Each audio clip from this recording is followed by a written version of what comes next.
Greetings, Belgrade Avenue United Methodist Church.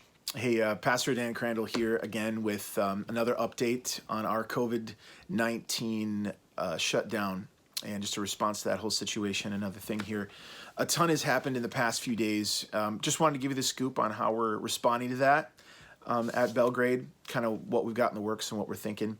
By now, it's common knowledge that, we're supposed to stay out of public as much as we can, as much as possible, in hopes that we can slow down the spread of the virus and kind of narrow out that curve. One of the things I've done is I've reached out to the mayor of North Mankato, Mark Dehan, to ask him what he recommends, kind of his intentions for the area, to see if there's any pressing things that our church can partner with and serve.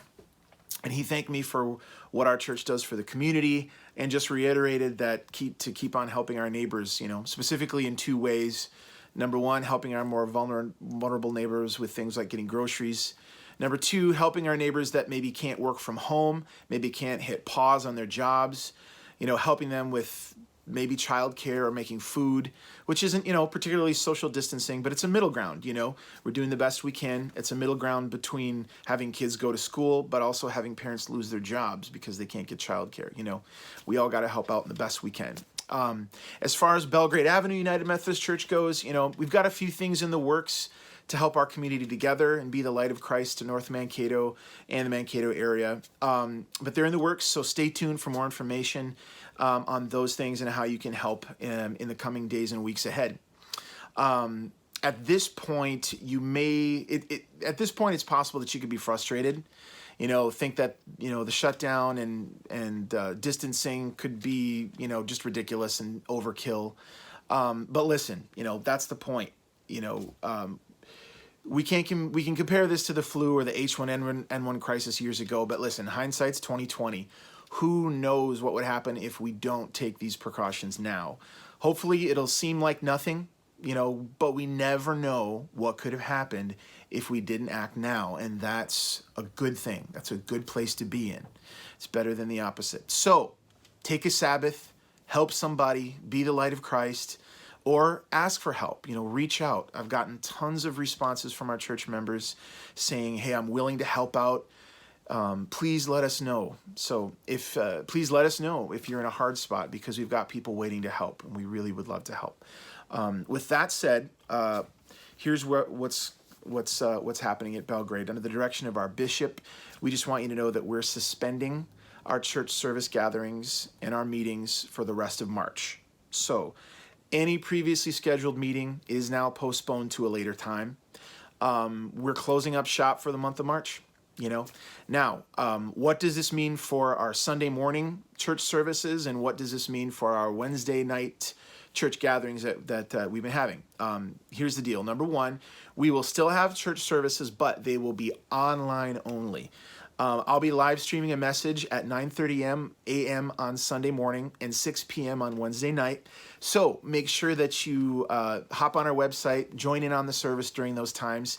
And if you can't make the live stream, you can always watch them at a later time, on Facebook or YouTube. But it's better to catch them live, because check it out. I might be including, group questions that you'll be able to interact with. You'll be able to listen to and respond to in the comment sections on our live stream. So do your best to hop on in the live stream on Wednesday night at 6 p.m. and Sunday morning at 9:30 a.m. These have traditionally been similar messages, I know, but as of right now, for the time being, I'm going to be switching things up a bit to keep it interesting.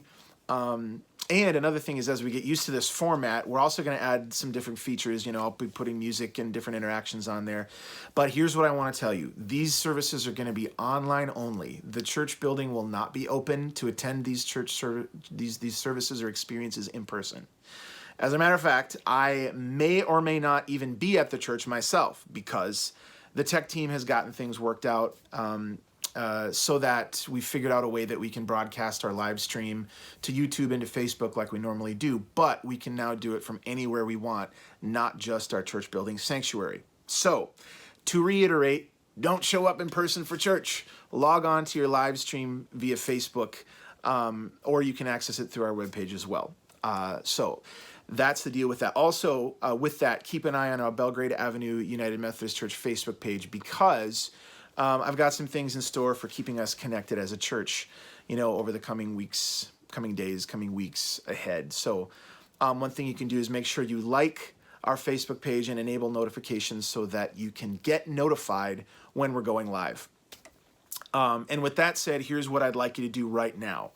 As soon as this video stops, I would like you to go down in the comment section below and answer this question. Here it is. What are you finding to be the hardest thing for you during this pandemic shutdown? Again, what are you finding to be the hardest thing for you during this pandemic shutdown?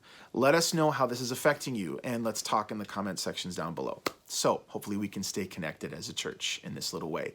Hey, I love you all. I miss you all. I cannot wait to hug some necks and shake some hands. But until then, blessings, safety, grace, and peace be on you as we go forward. Bye for now.